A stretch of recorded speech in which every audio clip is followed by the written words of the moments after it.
नमस्कार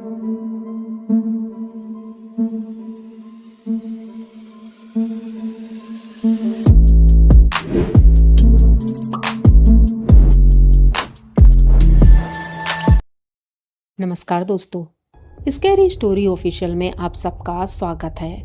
आज की कहानी की तरफ बढ़ने से पहले चैनल को सब्सक्राइब कर लीजिए और अगर कहानी अच्छी लगती है तो प्लीज़ लाइक एंड कमेंट करना मत भूलिएगा। दोस्तों, आज की कहानी बहुत ही ज़्यादा डरावनी है। कहानी है राजेंद्र और सरिता की। ये दोनों हस्बैंड वाइफ हैं और छुट्टियों के बाद अपने गांव जा रहे थे। तो गांव जाने के लिए इन्होंने सोचा था कि बस से जाएंगे, लेकिन बस लेट हो गई थी। लास्ट बस 11 बजे वाली मिस हो गई। तो इन्होंने सोचा कि अब हम क्या करें।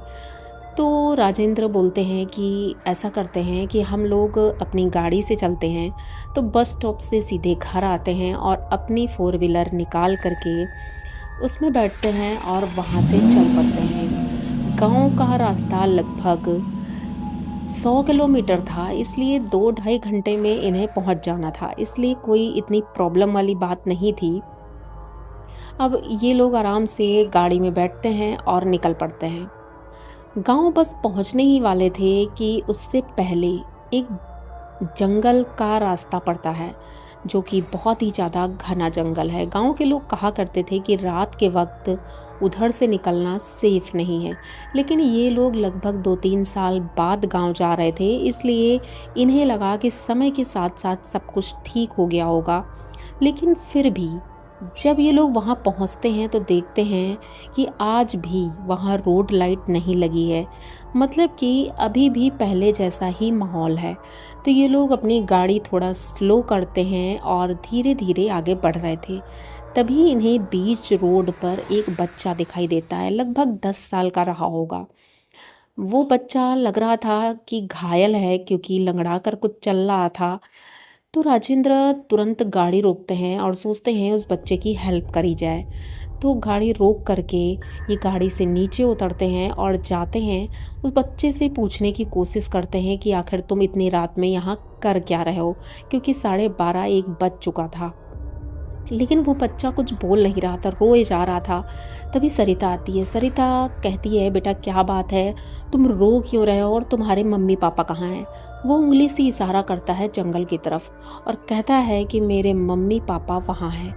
अब ये लोग परेशान हो जाते हैं और सोचते हैं शायद इसके मम्मी पापा का भी एक्सीडेंट हुआ होगा या कुछ तो बात है, क्योंकि बच्चे के कपड़े तो ठीक ठाक घर का लग रहा है देख करके, लेकिन कीचड़ में सने हुए हैं और गंदा सा है और खून भी लग रहा है, मतलब कि चोट लगी है उसे।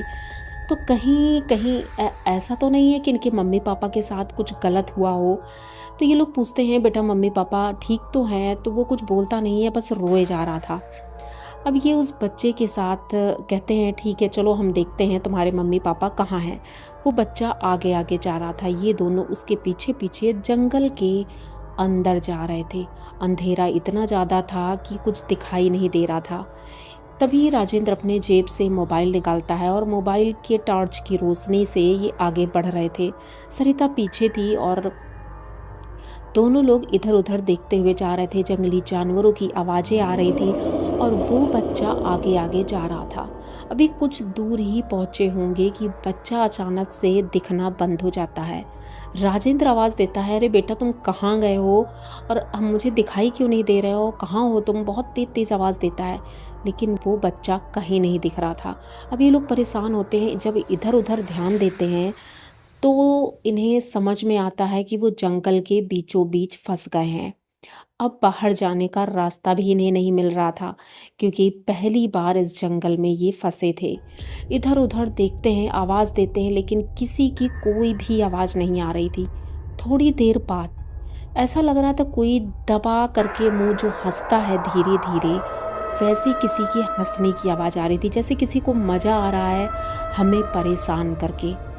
तो राजेंद्र कहते हैं, बेटा तुम ही हो ना, तुम हमें परेशान करना चाहते थे ना, क्या बात है बताओ तो तुम, लेकिन वो बच्चा सामने नहीं आता है। अब ये लोग इतना ज़्यादा परेशान हो जाते हैं और बस अब उस टॉर्च की रोशनी से बस रास्ता ढूंढने की कोशिश करते हैं, लेकिन रास्ता कहीं भी नहीं दिख रहा था। काफ़ी देर परेशान होने के बाद इन्हें एक औरत दिखाई पड़ती है जो काफ़ी दूर से आवाज़ लगा रही थी। उसके हाथ में डंडा था, शायद वो जानवर चराने वाली होगी आसपास के गांव की, लेकिन इतनी रात में वो यहाँ क्या कर रही होगी। फिर सरिता कहती है हो सकता है आसपास उसका घर हो और उसने हमारी आवाज़ सुनी हो इसलिए आई है। तो ये लोग बस भागते हुए उसके पास पहुंचते हैं और कहते हैं बहन जी हमें रोड तक छोड़ दीजिए क्योंकि हम रास्ता भटक गए हैं, हमें रास्ता नहीं मिल रहा है। और एक बच्चा था, उस बच्चे के पीछे पीछे हम आए थे, पर वो बच्चा भी अब नहीं मिल रहा है। वो औरत कहती है अरे आप चिंता मत करो, हम आपको रोड तक पहुंचाते हैं, और वो बच्चा तो एक छलावा है और कुछ भी नहीं, आप लोग परेशान मत होइए। अब वो औरत आगे आगे जा रही थी, ये दोनों पीछे पीछे, पर रास्ता अभी तक मिल नहीं रहा था। वो घूम फिर के उसी रास्ते पर बार बार आ जा रहे थे। सरिता कहती है राजेंद्र से मुझे लगता है कि हम लोग अब बुरी तरह से फंस गए हैं, हम यहाँ से बाहर नहीं निकल पाएंगे। लेकिन राजेंद्र कहता है हिम्मत मत हारो, भगवान हमारे साथ है और हम इस जंगल से वापस अपने घर जरूर पहुँचेंगे। बस हनुमान चालीसा पढ़ना शुरू करते हैं, दोनों एक दूसरे का हाथ पकड़ते हैं। तभी अचानक से बिजली चमकने लगती है। बारिश जोरों की हो रही थी और तभी इन्हें बिजली जब चमकी थी तो इन्हें एक रोशनी सी दिखाई पड़ी जो रोड की रोशनी होती है। ऐसा लग रहा था रोड चमक रही है और वहाँ पर इनकी गाड़ी वाइट कलर की साफ दिखाई दे रही थी। अब राजेंद्र तुरंत उधर की तरफ भागने लगते हैं, उसका हाथ पकड़ के सरिता का, और सीधे भागकर अपनी गाड़ी के पास पहुंचते हैं और कहते हैं देखो हम यहीं पर थे, लेकिन पता नहीं कैसे हम अपनी गाड़ी तक नहीं पहुंच पा रहे थे, लेकिन हनुमान जी की वजह से आज हम सही सलामत अपने गाड़ी के पास आ गए हैं और हम अपने गांव जाएंगे। तुरंत ही गाड़ी में बैठते हैं और गांव पहुंचते हैं। जैसे ही गांव पहुंचते हैं तो गांव के सभी लोग हैरान हो जाते हैं कि इतनी रात में आप लोग क्यों आए, क्योंकि रात के वक्त ये रास्ता ठीक नहीं है। लेकिन ये लोग कहते हैं हम सेफ़ हैं और ठीक हैं, आप लोग परेशान ना हों। रात का लगभग 3 बज चुका था उस वक्त जब ये पहुँचे थे। इनकी माताजी और पिताजी बहुत परेशान थे, तो इन लोगों ने नहा धो करके आराम से जब बैठते हैं नाश्ता करते हैं तब बताते हैं पूरी बात। तो उनके पिताजी कहते हैं कि बेटा ये तो अच्छा हुआ तुम लोग बच गए हो, क्योंकि वहाँ पर वो जो छलावा है वो कभी आदमी के भेष में कभी बच्चे के भेष में कैसे भी वो लोगों को भ्रमित करता है, उस जंगल में घुमाता रहता है और लोग उस जंगल में गुम हो जाते हैं। बहुत लोग तो वापस आ ही नहीं पाए हैं, पर तुम लोग पता नहीं कैसे भगवान की कृपा से वापस आ गए हो। पर दोबारा इस तरह की गलती मत करना कि रात के वक्त उधर से गुजरो। ये लोग भी समझ जाते हैं, कहते हैं हाँ पिताजी ये हमसे गलती हुई, अब हम दोबारा ऐसी गलती नहीं करेंगे। लेकिन वो जंगल आज भी वैसा ही खौफनाक है। जो रात के वक्त उधर से जाता है उधर से जिंदा वापस नहीं आता है।